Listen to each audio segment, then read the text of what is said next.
नमः। गुरुर्विष्णु गुरुर्देवो महेश्वरा गुरुर् साक्षात् परब्रह्म तस्मै श्री गुरुवे नमः। आज मेरा सौभाग्य है, मुझे आचार्य शंकर व्याख्यान माला के इस क्रम में आप सबको संबोधित करने का अवसर मिल रहा है। आचार्य शंकर सांस्कृतिक एकता न्यास के द्वारा ये बहुत सुंदर पहल है मध्य प्रदेश सरकार की ओर से। पूरे भारत नहीं अपितु वैश्विक स्तर पर एकात्मता के बोध से भर जाने की जो अद्वैत मत की विधा है, वो विद्या, वो ब्रह्म विद्या सब तक पहुँचे और पूरे विश्व के अंदर और हमारे भारतीय समाज में एकात्मता के मंत्र को हृदय में धारण करके हम एक दूसरे में एकमेक हो जाएं। बहुत विचित्र परिस्थितियां अभी विश्व के सामने हैं। वैश्विक स्तर पर हम देखें तो सारा विश्व कोरोना की जो है वो महामारी से जूझ रहा है। जिस तरह की परिस्थितियां विश्व के अंदर बनी, ये हमारी तरह के लोगों के लिए बड़ा विचित्र और पहला अनुभव है, जब सारी दुनिया अपने घरों के अंदर कैद हो गई और इस कोरोना वायरस से लड़ने के लिए लोगों ने अपने आप को सामाजिक दूरियां अपने लिए निश्चित की। और उसके बाद भी ये वायरस इस तरह हावी हुआ मनुष्यता पे कि न जाने कितने परिवारों के घर जो हैं वो उनके चिराग बुझे, बच्चों के सर से माँ पिता के साए उठे और बहुत सारी पत्नियों ने पतियों को और पतियों ने पत्नियों को, माँ पिताओं ने अपनी संतानों को और संतानों ने अपने माँ पिता को खोया है।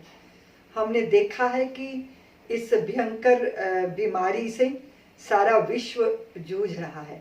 हमारे देश के अंदर भी हमारे देश के प्रधानमंत्री जी ने बहुत समय पर ये घोषणा की कि हम लॉकडाउन में जाएंगे और सब लोग अपने सीमाओं में रहेंगे, अपनी अपनी लक्ष्मण रेखा, मर्यादाओं की लक्ष्मण रेखा में रहेंगे और हम बहुत हद तक इस बीमारी को, इस महामारी को जीतने में अभी हमारे लिए चुनौतियां हैं, लेकिन फिर भी हम अपने को सक्षम अनुभव कर रहे हैं।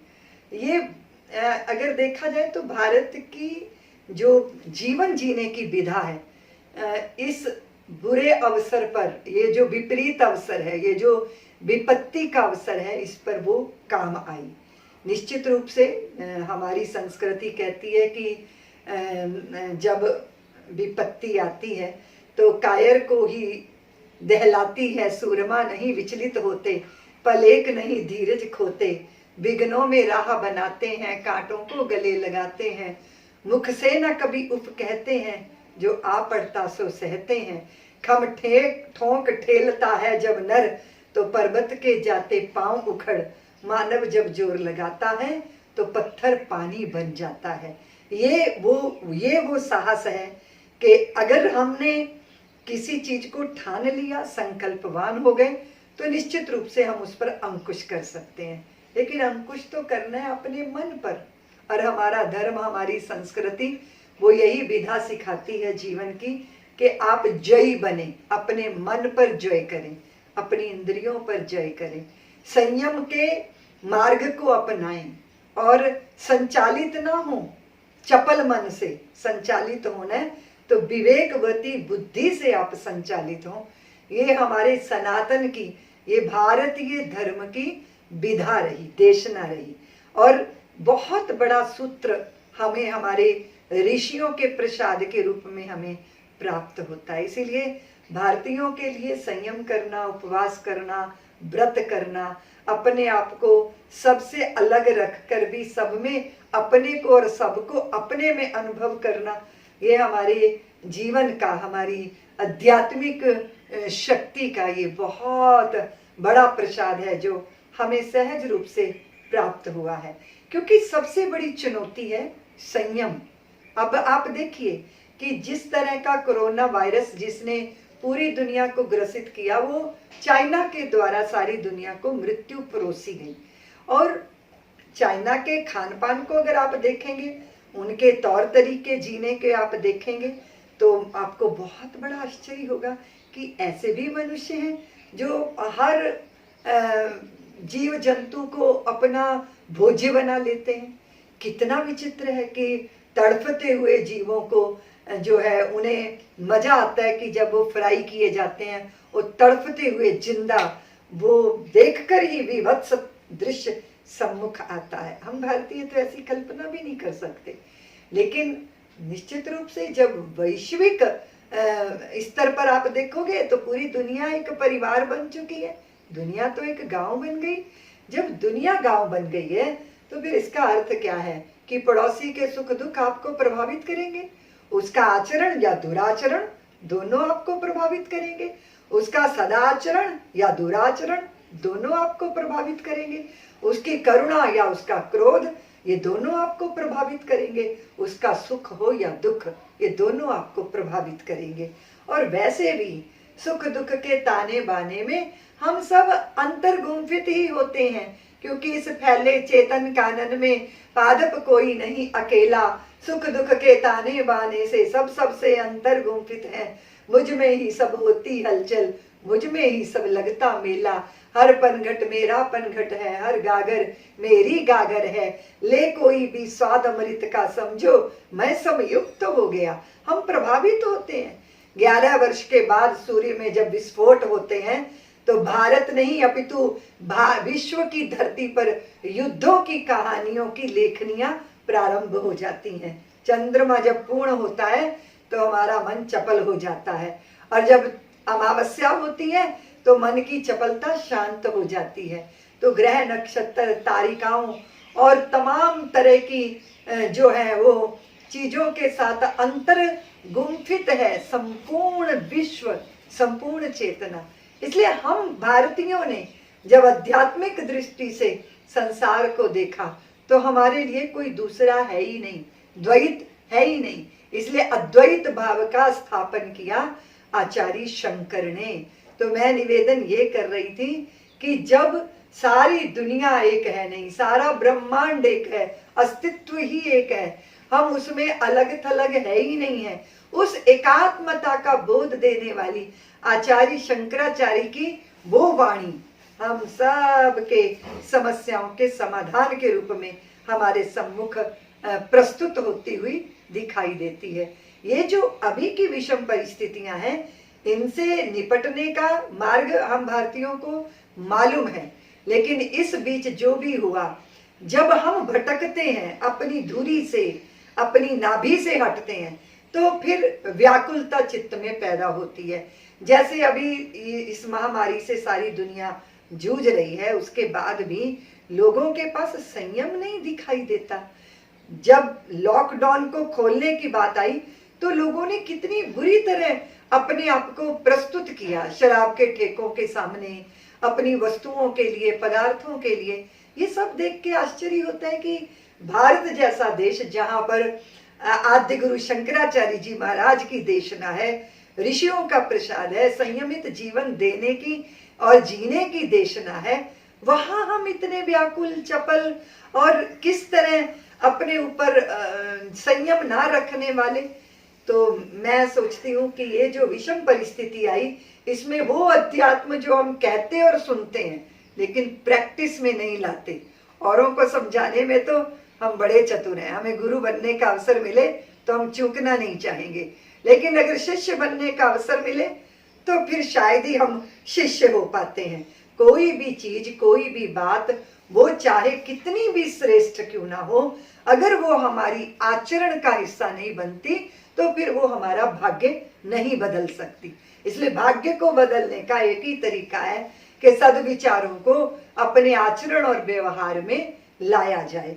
इस बीच क्या हुआ कि कुदरत ने अपना शोधन कर लिया। इतना अद्भुत गंगा का जल पवित्र तो था ही, पर इतना स्वच्छ हो जाएगा, कितनी अद्भुत तरीके से मां नर्मदा की धारें पवित्रता और स्वच्छता की संवाहक बनी। मनुष्य कैद हुआ और सारी कुदरत उत्फुल्ल होकर, आजाद होकर, स्वतंत्र होकर अपने स्वरूप में खिलती हुई दिखाई दी। न जाने कितनी तरह की तितलियां, न जाने कितने तरह के पक्षी, और वो जंगलों की सीमा में बंधे हुए वो सब पशु भी सड़कों पर मौज मस्ती करते हुए दिखाई दिए। गंगा जी में लोगों ने डॉल्फिन को देखने का अवसर प्राप्त कर लिया। सहारनपुर में बैठे लोगों को हिमालय की वो अद्भुत बर्फ से लदी श्रृंखलाएं उनको देखने को मिल गई। इसका अर्थ क्या था कि मनुष्य इतना प्रदूषण पैदा करता है कि उसने सबका ही जीना हराम किया, सबका ही जीना दुश्वार किया और दूभर कर दिया। भारत की धरा जो संस्कृति हमें देती है, उसने कहा कि सस्य श्यामला धरा बनानी चाहिए, लेकिन हमने क्या धरा बनाया? प्रदूषित से युक्त किया। अपनी निरंकुश लालसाओं ने हमें इतना भोगवादी नजरिया दे दिया कि हम सब कुछ खुद के लिए भोगना चाहते हैं। सुखी होने की चाह हमारी, हम भूल ही गए कि सुख तो दिखता है मृग मरीचिका की तरह। आप जिसे पाने के लिए दौड़ रहे हो वहां सुख है नहीं है। जैसे मृग दौड़ता है, उसे दिखाई देती है रेत पर जल राशि, लेकिन जब वो वहां पहुंचता है तो जल और दूर दिखाई देता है। फिर वो दौड़कर उस जल को पाने का प्रयत्न करता है। इसी को तो मृग मरीचिका कहा है। यही तो मृग मृषा है कि सुख जहां दिखाई देता है सुख वहां है नहीं। आद्य गुरु शंकराचार्य जी ने कहा कि सुख दुख की झूठी चाह नहीं, अब जीवन मरण स्वप्न सा है। अब भला मृत्यु का डर कैसा, हम स्वयं मृत्यु को मार चले। सुख कहीं बाहर नहीं है, वस्तु और व्यक्ति में सुख नहीं है, सुख विषय में नहीं है। सुख स्वरूप हमारा स्वतः स्वरूप ही सुखकारी है। इसलिए सुख स्वरूप में विराजना। तो उनकी ये देशना है कि आप जिसे दूर देखते हो वो दूर नहीं है, दरअसल मंजिल वही थी, कदम उठा था जहां से पहला। इसलिए सुख पाने के प्रयत्न नहीं किए जाते, क्योंकि बाहर जहां सुख दिखाई देता है वो वस्तु, व्यक्ति, परिस्थिति, हालात, वो सब जो अभी सुख दे रहे हैं वो समय नहीं लगेगा जब दुख का रूप धारण करके खड़े हो जाएंगे। इसलिए जगत को पाने की ये जो तृषा है, ये तृषा ही रहती है। ये दुनिया अजब खिलौना है, मिल जाए तो मिट्टी है, ना मिले तो सोना है। जिसे आपने नहीं पाया वही सुख बनकर आपको लुभाता है, आकर्षित करता है। जब आप उसी वस्तु, परिस्थिति, हालात, व्यक्ति को पालोगे तो फिर वो अपने मायने खो देता है। असल में सुख कहीं बाहर है ही नहीं, आप अपने आप में विराजिए।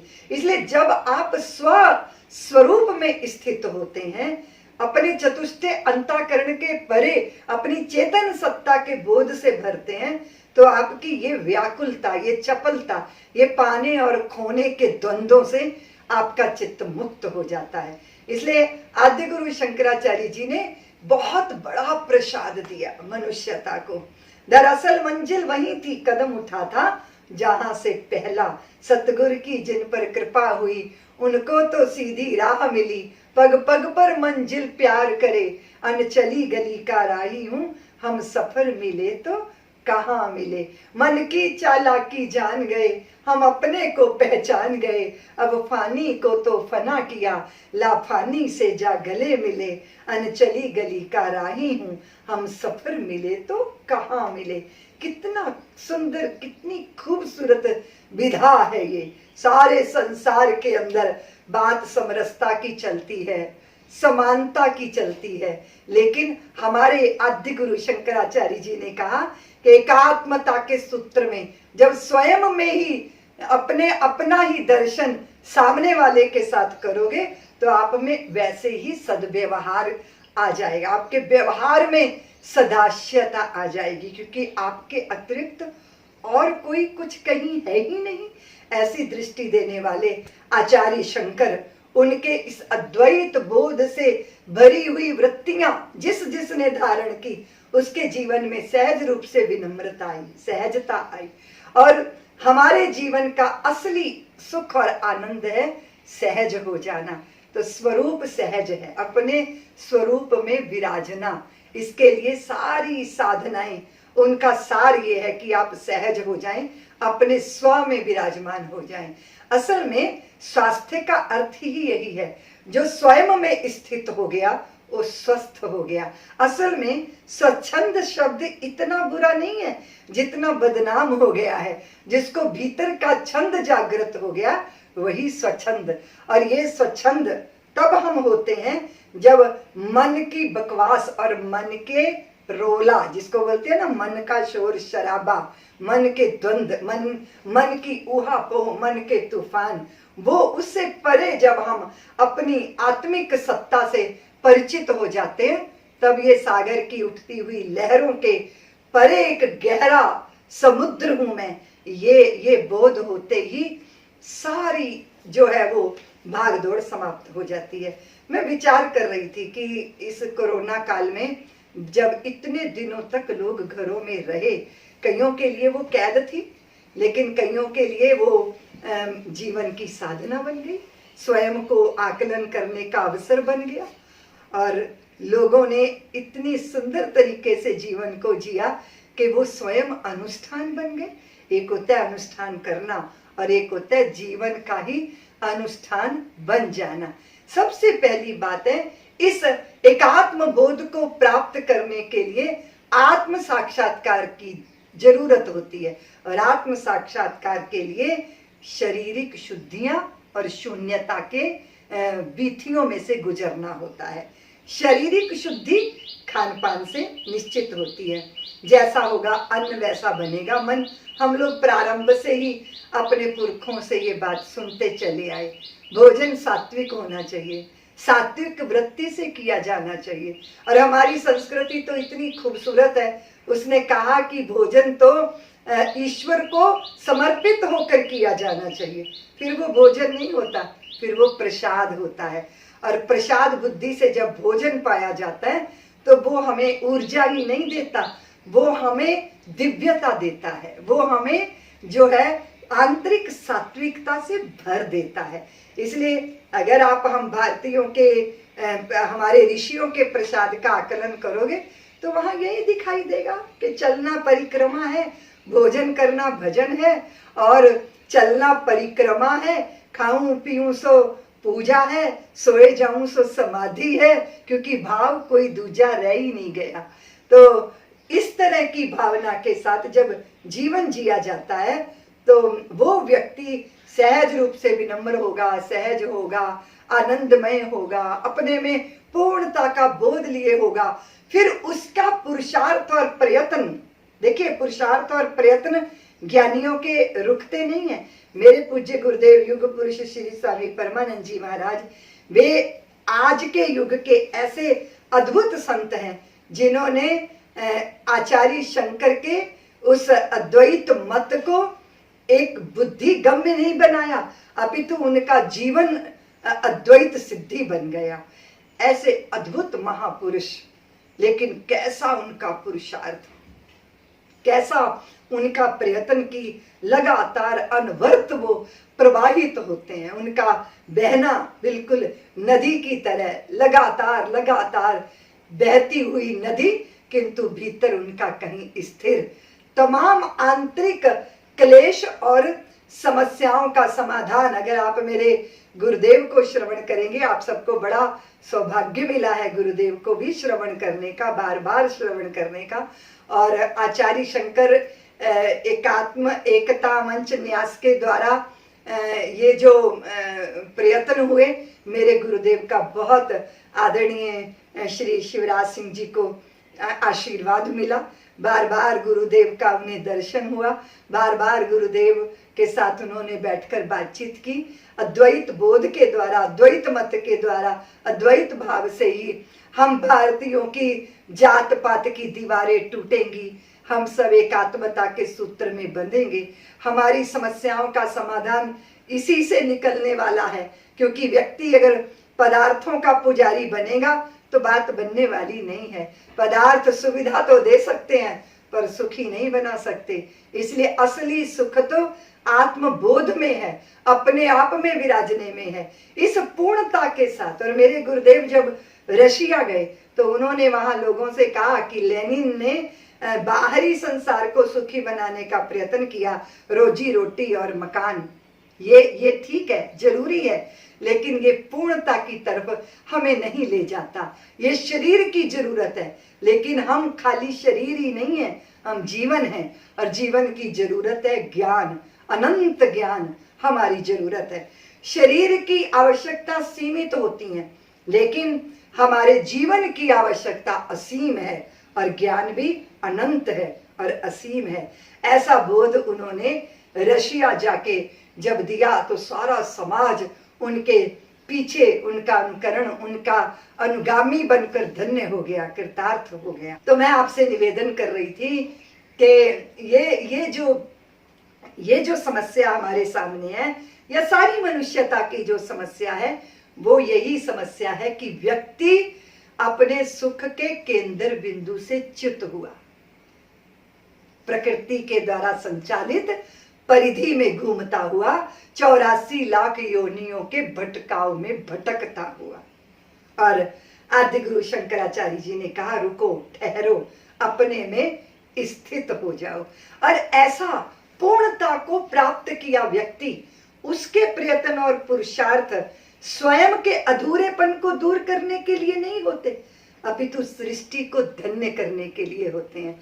इसलिए अगर आपकी धरती वृक्षों से वंचित हुई, तो हमारी निरंकुश आकांक्षाओं की भेंट चढ़ी है वो। उस पृथ्वी को वृक्षों की हरियाली की साड़ी पहना दीजिए, प्रयत्न कीजिए। जहाँ सस्य श्यामला धरा ना हो, नभ हवन धूम्र से भरा ना हो, जहाँ प्रकृति सुंदरी के अधरों पर मदमाती मुस्कान नहीं, वो मेरा हिंदुस्तान नहीं। जहाँ साथ दशानन ने हर ली मानवता की मिथिलेश लली, आदर्श राम के नेत्रों से स्नेह अश्रु की धार बही, अब कौन व सक्षम रूप धरे, सारथ की लंका दाह करे। जहाँ प्रगट पराक्रम ज्ञान रूप श्री राम भक्त, हनुमान नहीं, वो मेरा हिंदुस्तान नहीं। जहाँ राजनीति लग गई गले, कर्तव्य तले अपराध पले, जहाँ अपनी भूख मिटाने को आलस पुरुषार्थ को निगले, जहाँ न्याय खड़ा पछताता हो, कानून सत्य को खाता हो, जिस धरती पर ईमान नहीं, इंसान जहाँ इंसान नहीं, वो मेरा हिंदुस्तान नहीं।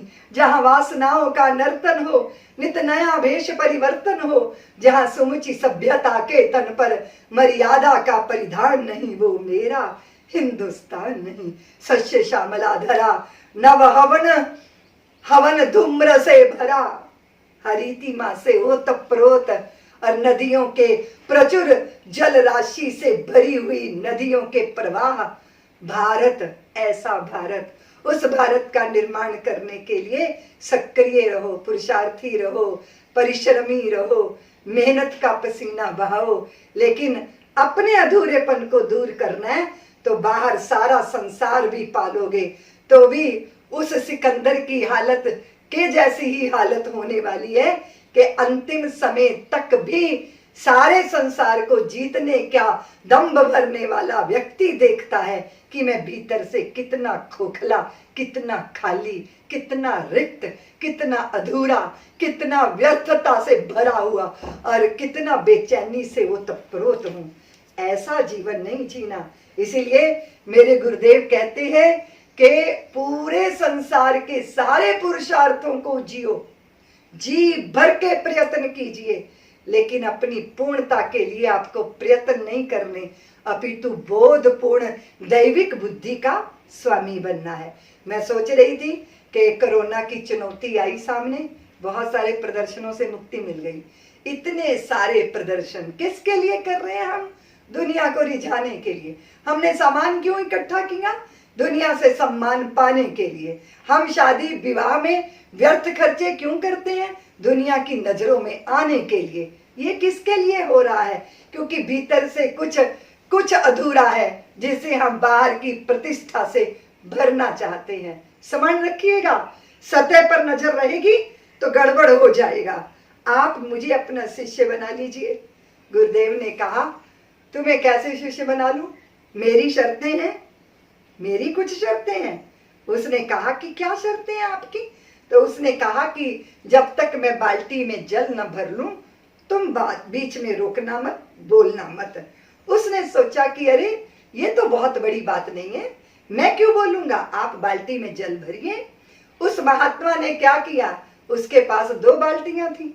एक बाल्टी से उसने कुएं से पानी निकाला और एक बड़ी बाल्टी थी जिसपे उसने कुएं की उस पानी को भरना प्रारंभ किया। जैसे उसने बाल्टी कुएं से पानी से भर के बाहर निकाली और बड़ी बाल्टी में उस पानी को उंडेला, तो वो जो शिष्य बनने आया था उसके मन में हलचल मच गई, क्योंकि उसने देखा कि ये महात्मा बिना पैंदी की बड़ी बाल्टी में पानी भर रहा है। उसने दोबारा उस बाल्टी को भरा, फिर बड़ी बाल्टी में पानी कुएं का उंडेला, लेकिन वो जितना भी पानी भरता जा रहा था वो नीचे से पानी बहता जा रहा था। अब इससे रुका नहीं गया। इसने कहा कि महात्मा आप मुझे शिष्य बनाओ या ना बनाओ, लेकिन एक बात तो जरूर है कि आपका स्क्रू कुछ ढीला हो गया है। आपको इतना भी नहीं पता कि बिना पैंदी की बाल्टी में पानी नहीं भरा जा सकता? सारी जिंदगी लगे रहोगे तब भी बात बनने वाली नहीं है। तो वो महात्मा बोले कि तू जा, अभी चला जा, क्योंकि तूने अपनी अयोग्यता सिद्ध कर दी। अब तुझे मैं अपना शिष्य स्वीकार नहीं करूंगा। हाँ, मैं जाता हूं, तुम्हारे जैसे व्यक्ति के पास रह के कुछ होने वाला भी नहीं है। और वो लौटा अपने घर। रात्रि को जब बिस्तर पर लेटा तो उसके दिमाग में आया कि कुछ चूक हो गई मुझसे, कुछ गलती हो गई मुझसे। वो व्यक्ति इस तरह का आचरण कर रहा था तो जरूर उसके पास कुछ होगा, क्योंकि जब मैंने उससे शिकायत की तो उसने कहा था कि मेरी दृष्टि सतह पे होती है, मेरी दृष्टि पैंदी में नहीं होती। जरूर इसमें कोई रहस्य होगा। तो उस व्यक्ति को लगा कि मुझे वहां जाना चाहिए। वो बड़ा अनमोल आदमी है, वो बड़ा कीमती व्यक्ति है, जरूर मुझे लौट के जाना चाहिए। वो लौट के आया, उसने कहा मुझसे गलती हो गई, मैंने कल आपको बीच में टोक दिया था, मुझसे गलती हो गई, मुझे चुप रहना चाहिए था। शायद आप मेरी परीक्षा ले रहे थे, शायद आप ये कहना चाहते थे कि जहां नहीं बोलना वहां नहीं बोलना, शायद आप मेरे मौन की परीक्षा ले रहे थे, पर मैंने अपना मौन तोड़ दिया। पर मुझे ये बताइए, आपने ये क्यों कहा था कि मेरी दृष्टि सतह पे होती है, पैंदी पे नहीं होती? आपने ऐसा क्यों कहा? महात्मा ने कहा, मैं तुम्हें अस्वीकार कर चुका हूं, मैं तुम्हें अपना शिष्य नहीं स्वीकारूंगा, लेकिन एक बात तुम्हारे को जरूर कह देता हूं, और वो ये कह देता हूं कि लोग भरते हैं, जब खुद को भरते हैं तो उनकी दृष्टि सतह पे ही होती है, पैंदी पे होती ही नहीं। लोग जब खुद को भरते हैं तो धन से भरते हैं, प्रतिष्ठा से भरते हैं, और कदाचित कभी ध्यान से भी भर देते हैं, लेकिन उनकी दृष्टि अगर गहरी होती तो वो ये जानते कि गहरे में अगर पैंदी नहीं है तो आपका ये समस्त भराव धीरे धीरे धीरे धीरे धीरे धीरे आपको अस्तित्व के साथ जोड़ देता है, लेकिन लोगों की नजरें वहां तक जा नहीं पाती।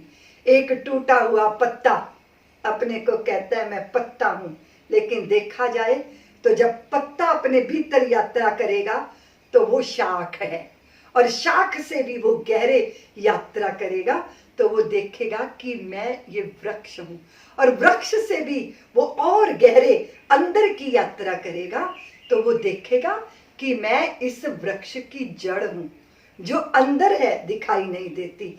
और भी वो गहरे उतरेगा तो वो देखेगा कि जिस धरती पर ये जड़ उगी मैं वो धरती हूं, और धीरे धीरे वो और गहरे उतरेगा तो अपने आप को अस्तित्व के साथ जोड़ लेगा, और वो पाएगा कि मैं अस्तित्व ही हूं, मैं वही हूं। और बस यही वो यात्रा है जिस यात्रा में बोध प्राप्त होता है, अस्तित्व के साथ एक होने का बोध। इसीलिए एकात्मता का बोध तब प्रारंभ होता है जब व्यक्ति स्थूल के प्रति अपनी आसक्ति को छोड़ता है। स्थूल की आसक्ति ही सूक्ष्म से हमें वंचित रखती है। इसलिए बिंदु अगर बिंदु बना रहेगा तो वो कभी सिंधु नहीं हो पाएगा। इसलिए हमारी जो है वो व्यष्टि भावना समष्टि भावना में तब बदलेगी जब स्थूल के प्रति सतह से हमारी दृष्टि हटेगी और अस्तित्वगत दृष्टि के हम स्वामी बनेंगे। मैं यही विचार कर रही थी कि भारत की अद्भुत विधा, आचार्य शंकर की अद्भुत विधा, उन्होंने अस्तित्व को नकारा नहीं, परमात्मा को नकारा नहीं, अपने भीतर की दिव्यता को नकारा नहीं, उस दिव्यता के प्रति जागरण भाव को नकारा नहीं। उन्होंने कहा तू वही है, इसलिए तत्त्वमसि अहम ब्रह्मास्मि, तू वही है, वही मैं हूँ, वही मैं हूँ। न कोई रूप है मेरा, न कोई नाम है मेरा, परे जो नाम रूपों के, वही मैं हूँ, वही मैं हूँ। इसलिए जब भगवान बुद्ध को किसी ने चरण छुए तो भगवान बुद्ध ने उनके चरण छुए, तो उन्होंने कहा कि आपने मेरे चरण क्यों छुए? उन्होंने कहा कि तुम भविष्य के बुद्ध हो, जो भी बीज है वो भविष्य का वृक्ष है, जो भी नर है उसके भीतर नारायण होने की संभावना है। इसलिए हम सब अपने भीतर उस नारायणी सत्ता को समेटे बैठे हैं। ऐसी दृष्टि देने वाली हमारी भारतीय संस्कृति, सभ्यता, और जब वो आत्मिक सुख और गहरा संतोष और आनंद मिलता है तो प्रदर्शन के ड्रामे खत्म हो जाते हैं। इसलिए मैं कह रही थी कि कोविड-19 की ये जो यात्रा रही, इस बीच न जाने ये वायरस कब तक हमारे साथ होगा।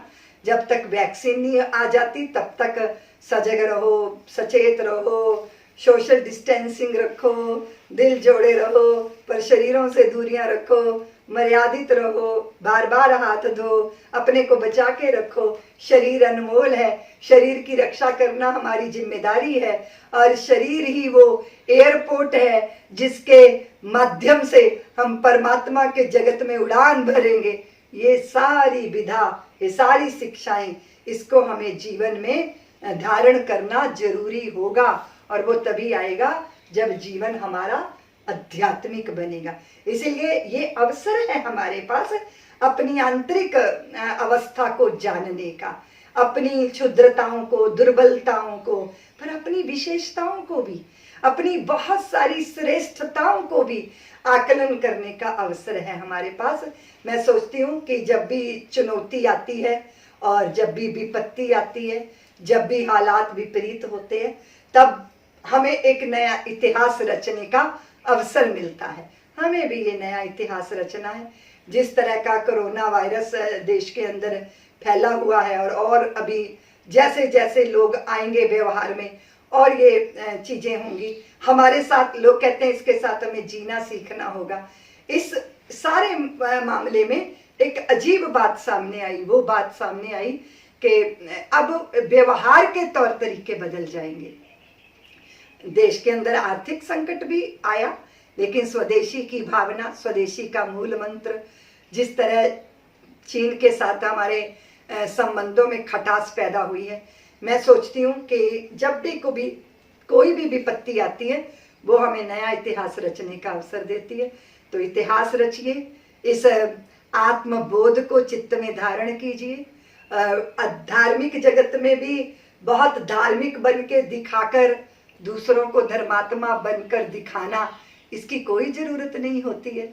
अगर अवसर ना मिले, मंदिर जाने का मौका ना मिले, तो कोई बड़ी बात नहीं है। अपनी काया ही तो देवालय है जिसमें ईश्वर विराजमान है। अनुष्ठान नहीं कर पाए तो क्या हुआ, अनुष्ठान स्वयं तो हो सकते हैं ना। तीर्थ नहीं जा पाए तो क्या हुआ, हम स्वयं तो तीर्थ बन सकते हैं ना। ऐसी विधा सिखाने वाली हमारी ये संस्कृति है। मैं ऐसा आपके ये प्रयत्न जो आपने किए हैं, मैं आपको बहुत बहुत साधुवाद देती हूँ और निवेदन करती हूँ कि आपने सारे संसार को एक सुंदर आदि गुरु शंकराचार्य जी की उस विधा को, विद्या को, ब्रह्म विद्या को प्रसाद रूप में देने का अनुष्ठान प्रारंभ किया है, जो हम सब को प्रदर्शनों से मुक्त करके आत्मदर्शन की ओर ले चलेगी। कभी कभी ऐसा भी होता है कि धार्मिक कुछ आचरण हम करते हैं तो धार्मिक होने का अहंकार अपने ऊपर लाद लेते हैं, वो भी अच्छा नहीं होता। आप अपने आप को श्रेष्ठ जानो, इतना श्रेष्ठ कि दूसरे को निकृष्ट समझने लग जाओ, ये उचित नहीं है। जैसे भगवान सुखदेव की अवस्था थी, वो कैसी अद्भुत अवस्था थी। यम प्रव्रजंत मनुपेतम पेत कृत्यम द्वैपायनो विरह कातर आजुहाव पुत्रेति तन्मयत्यातर वो विने दुस तम सर्वभूत हृदयम मुनि मानतोस्मि। सब में अपने को देखना और सबको अपने में देखना और अपने को सब में देखना, यही है एकात्म बोध। कोई खुशी नहीं अपनी भर, कोई पीड़ा नहीं पराई। चाहे मरघट का मातम हो, चाहे कहीं बजे शहनाई, हर घटना मुझ में घटती है, मैं सबका मानस विलास हूँ।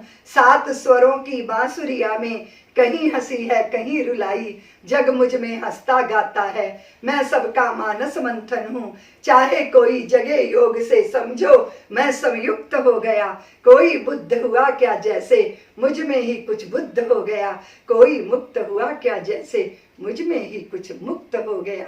ऐसी सुंदर एकात्मता के बोध से भरे हुए हम सारी समस्याओं के समाधान सारे विश्व के सामने प्रस्तुत कर सकते हैं।